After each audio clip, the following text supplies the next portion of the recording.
Hampir semua tanaman ambyar terkena jamur.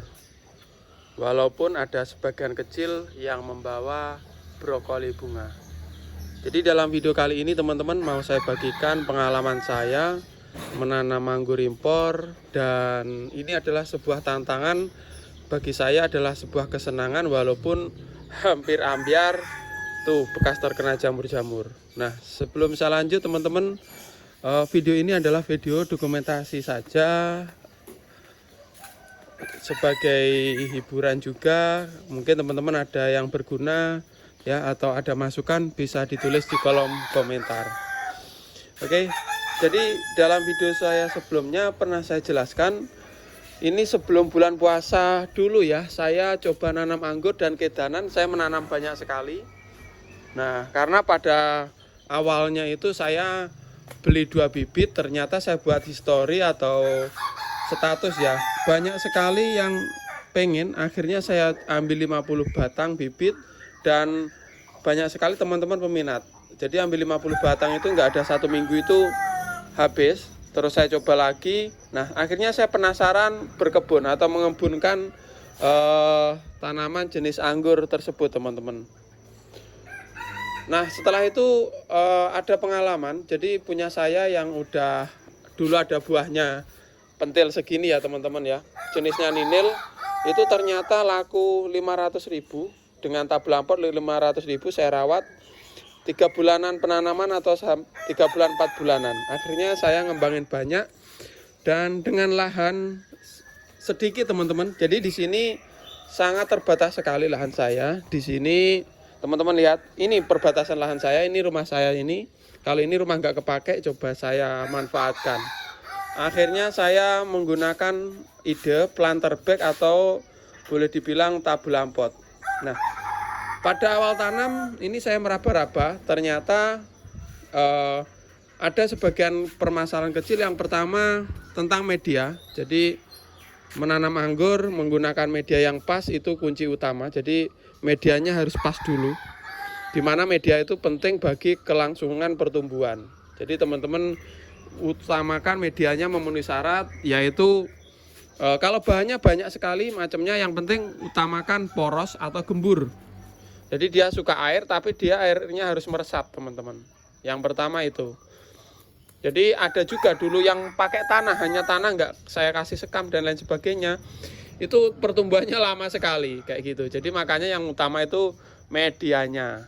Nah setelah media pas, yaitu bibit dan perawatan. Jadi bibitnya kalau udah bagus, medianya pas, dia tanpa dipupuk sebetulnya udah cepat gede. Itu seperti itu karakternya. Nah setelah itu langsung saja saya coba dulu menyendirikan 2, karena saya belum tahu, tanya ke orang-orang, mungkin cuma lihatnya di YouTube ya. Itu saya ada 2 tempat, sebelah sini dan sebelah sana. Yang satu nggak kena air, yang satu nggak kena panas, yang satu kena panas. Nah, yang kena panas ini ternyata tumbuh lebih subur. Berarti saya saya catat itu yang anggur rata-rata itu dia sukanya panas kayak gitu. Nah, setelah saya nanam banyak di sini, ketika musim panas dia tumbuh subur dan bagus sekali. Nah, tetapi ketika di musim hujan ternyata kemarin ini ada banyak sekali jamur-jamurnya. Jadi ketika musim hujan waktu itu saya pupuk dengan NPK ya, kayak gitu. Itu malah parah. Kemungkinan kalau nggak saya pupuk itu malah nggak separah ini. Kenapa dipupuk malah parah seperti ini? Nah, ini setelah saya tanya-tanya pada pakarnya, ketika musim hujan itu membawa nitrogen banyak. Akhirnya yaitu tadi, karena banyaknya nitrogen, akhirnya dia nggak kuat daunnya. Kayak gini, gosong-gosong. Nah, gosong-gosong seperti ini. Sama kena jamur ini barengan campur ya. Kena jamur bareng, terus bareng kena efek pemupukan, akhirnya seperti gosong-gosong seperti ini teman-teman. Jadi yang dulunya hijau banget, akhirnya terseranglah jamur sama kresek ya, kalau orang Jawa bilang seperti itu. Nah makanya dari sini kalau ketika musim hujan tanpa UV ya, musim hujan tanpa UV, janganlah melakukan pemupukan yang banyak mengandung nitrogen. Jadi mungkin lebih bagus pupuk olahan kompos kayak gitu, mungkin lebih bagus kayak gitu. Yang pertama itu. Yang selanjutnya karena tanpa UV dia akan lebih rentan itu tadi penyakitnya. Nah, seperti ini. Nah, sebetulnya saya sempat ini ya sempat galau. Wah, kok gini kayak gitu. Akhirnya saya konsultasi sama temen. Ternyata ini umum di anggur kayak gitu, terkena seperti ini. Tapi mudahnya nggak sama seperti menanam, kesulitannya nggak seperti sesulit menanam buah melon. Jadi kalau buah melon kena kresek langsung mati. Kalau di anggur ini enggak kayak gitu.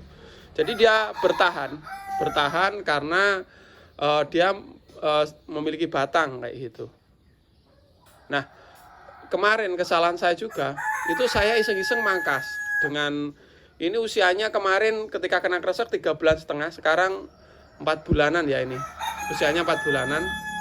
Jadi kemarin itu saya coba pangkas supaya mengurangi daunnya kayak gitu. Nah, setelah saya pangkas ternyata keluar bunga semua, tapi jadinya bunga PHP. Ini setelah saya tanyakan karena batangnya ini belum cukup umur, akhirnya dia mengeluarkan bunga PHP kayak gitu. Batangnya belum cukup umur. Jadi di awal video tadi pernah saya lihat ya. Ini cuman kalau Jupiternya jadi nih, itu saya brosong. Jupiternya pada jadi itu karena genjah ya. Ini di awal video tadi saya tunjukin ini brokolinya ada. Nah, ini yang lolos seleksi alam ini. Jadi ini saya pangkas semuanya berbunga, tapi bunganya itu nggak jadi atau bunga PHP. Itu disebabkan karena yang pertama tanpa persiapan pemupukan, pupuk generatif. Yang kedua memang batangnya itu masih batang muda. Jadi kemarin di sini seharusnya yang saya lakukan yaitu sabar dulu. Jadi nggak usah saya potong kemarin, biarkan lebat aja kayak gitu. Nanti kalau kena kresek jamur kayak gitu, biarkan dia jatuh dengan sendirinya kayak gitu. Karena di luar negeri aja di musim kemarau itu pohon anggur itu daunnya itu gugur, mendekati musim dingin ya, itu gugur semua, itu nggak apa-apa. Jadi setelah saya pangkas ini keluar bunga juga, tapi bunganya ini bunga PHP seperti ini. Karena itu tadi usia 3 bulan, 3,5 bulan ini masih muda semua kayak gitu. Karena sayanya yang nggak sabar, ya seperti inilah jadinya. Nah, walaupun ada beberapa yang membawa bunga.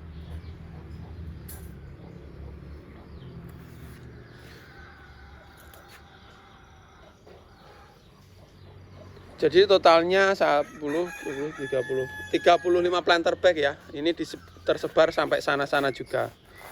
Nah ini. Terus kalau sudah kayak gini, yang saya lakukan ke depannya ini saya tinggal nunggu tunas baru biar agak umur. Dan nanti perawatan rutin ketika waktunya mungkin 1 bulan lagi nanti pemupukan generatif. Bisa saya lakukan pembuahan kayak gitu teman-teman. Jadi di musim hujan tanpa UV itu kalau saya sendiri fokus pada perawatan, kita buahkan ketika hujan udah mulai reda. Jadi ini hujannya udah mulai reda, seharusnya pemangkasan saya itu saat ini. Tapi karena pertama kali nanam anggur ya udahlah kayak gitu. Jadi dalam video kali ini itu tadi dokumentasi saya. Semoga ada manfaatnya dan teman-teman bisa mengambil hikmahnya. Ini juga ada yang jadi tapi nah, seperti ini. Biarkan aja, saya tinggal nunggu tua ini ya. Nanti kita pangkas pembuahan lagi. Mungkin ya 2-3 bulan lagi ya teman-teman ya. Biar nunggu batangnya tua. Oke, sekian dulu teman-teman. Ini saya di tengah-tengah. Jadi memang kelihatan agak banyak yang rusak karena musim hujan ya. Tapi ya nggak apa-apa, yang namanya mencoba. Semoga nanti kita bisa berhasil ya. Sekian dulu video ini teman-teman. Semoga bermanfaat. Salam satu hobi pengangguran.